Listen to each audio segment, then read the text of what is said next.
Okay, 7.2, properties of parallelograms. So starting off, we have the definition of a parallelogram. It is a quadrilateral, that means four sides,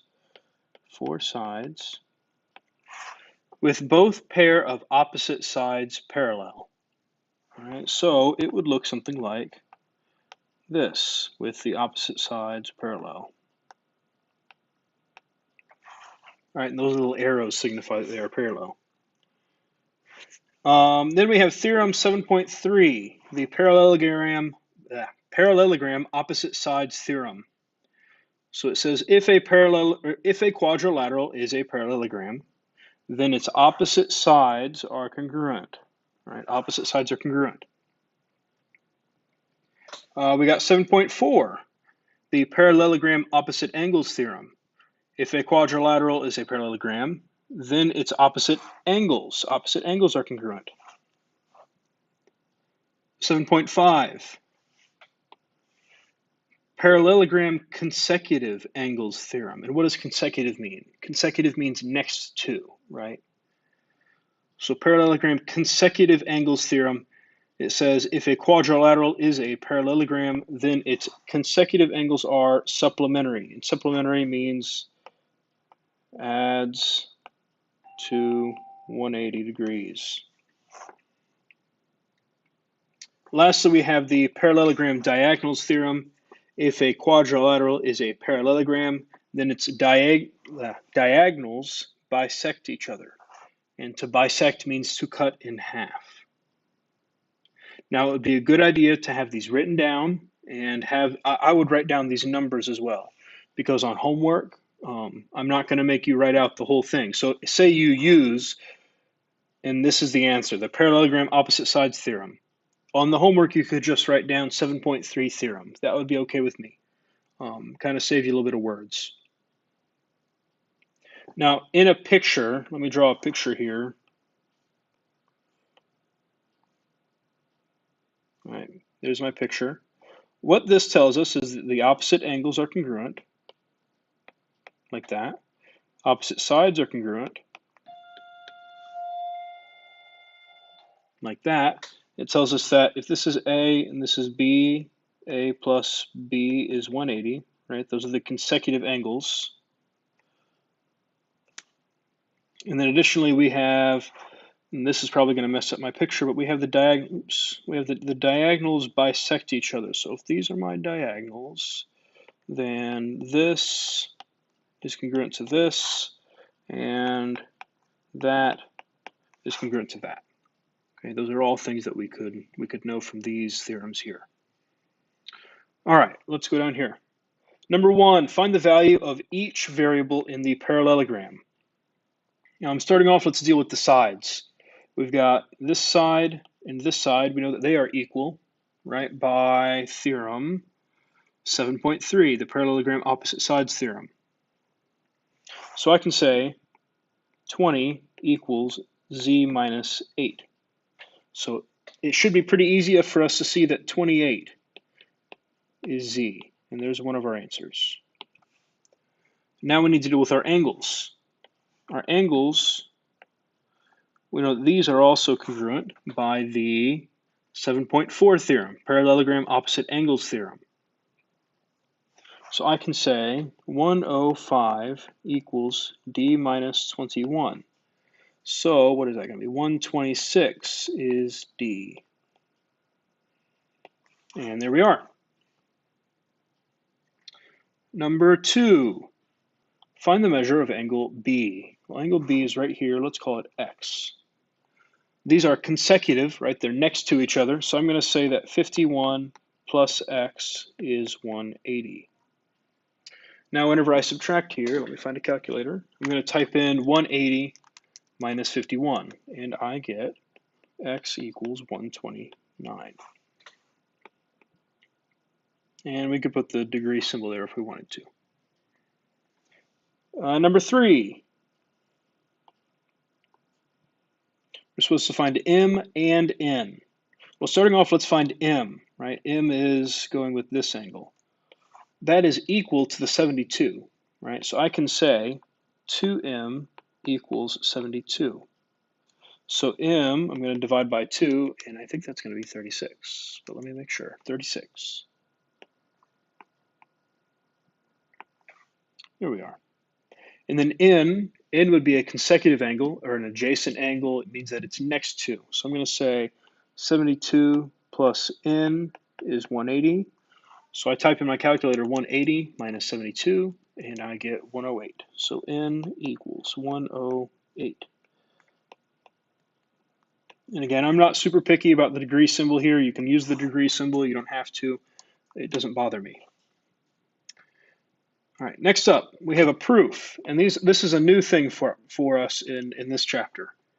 It's telling us that given A, B, C, D, and C, E, F, D are parallelograms, we're supposed to prove that AB, that's here, is congruent to FE, that's here. Now for this proof, I'm going to use a table proof for a statements reasons chart. Statements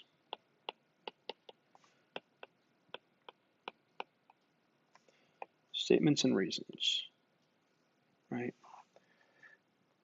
In a statements and reasons proof, we always start off by listing what was given. So I'm going to say, well, number one, given is that A, B, C, D, and C, E, F, D are parallelograms. Okay, that's my statement. And then in the reasons category, or the reasons column, I have to say, how do I know that? Well, that's given. So I can just say that it's given. Next up, so let's think about this for a second. Let's think about our picture here. We're supposed to prove that this and this are equal. Well, because ABCD is a parallelogram, right? ABCD is this guy here. Because that's a parallelogram, I know that opposite sides are equal. I know that those purple sides are equal. And then I can say that this guy's a parallelogram, so these two guys are equal. Okay? So my next statement here is going to talk about the opposite sides. Let me erase these. I can say that AB, right, that's this side, is congruent to DC, right? Because what theorem would that be? What theorem is it that opposite sides are equal? 7.3, the parallelogram opposite sides theorem. So I'm going to call it the 7.3 opposite sides theorem. And I normally abbreviate it to be just THRM. Okay. Now I can also say the other statement with it. I can look at the bottom parallelogram and I can say, well, DC is congruent to FE. Right? Again, because they're parallelograms. Now for my final statement, I'm going to look at AB to DC, DC to FE. So it would make sense that AB would be congruent to FE, right? I just kind of cut out the middleman there. And what this is called the transitive property. Transitive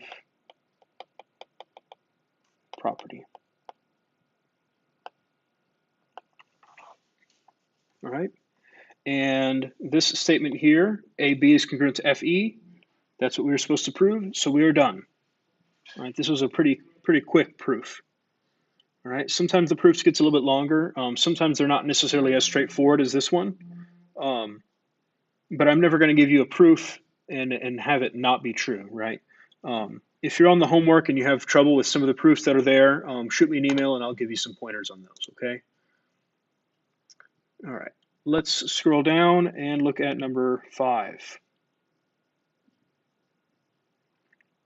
3 vertices of parallelogram DEFG are given. Find the coordinates of the remaining vertex. All right, and the remaining vertex would be the other point. So what would that point be? It would be point F that we're looking for. So let's draw a little coordinate plane.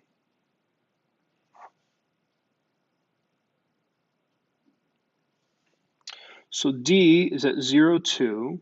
That's right here. This is D. E is at negative 1, 5. Okay, I'm going to erase this and redraw this.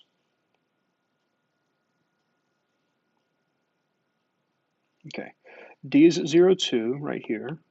E is at negative 1, 5, 1, 2, 3, 4, 5. There's E. F, we don't know where it is. And then G is at 4, 1, 2, 3, 4, 0. So it goes D, E, F, which would probably be somewhere around over here, and then to G, and then back to D. So that's what I'm trying to find there. So let's think about this. We're looking here, we're trying to find our last point. We know that a parallelogram has opposite sides that are parallel, right? Whenever we're talking about a coordinate plane on here, we could think about lines, think about parallel lines. Parallel lines have the same slope. So let's look at this line's slope. Well, that would be, what is that, down 3 and over 1? So that would be a negative 3 over 1 slope. What point would have a negative 3 over 1 slope with G? Well, if I were to count up 3 and left 1, it would be right here. So that's probably F. I mean, if I was doing my homework, I'd probably be done right now, but I'm just going to check it just to. Let's look at this guy's slope. From D to G, we go down 2, and then over, what is that, 4? 4. So let's check from E to F. Well, E to F would go down 2 and over 1, 2, 3, 4. So that's good. And I think that's going to be our parallelogram.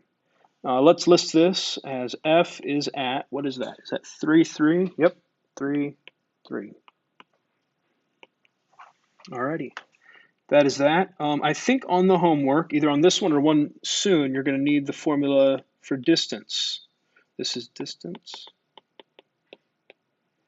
And we'll say that we've got a point x1, y1, x2, y2. To find the distance between those 2 points, we're going to have x1 minus x2 squared plus y1 minus y2 squared. Okay, that is the distance formula. You might end up needing that. Sometimes if you look online, they will switch the x1, the y1, and the y2 and x2.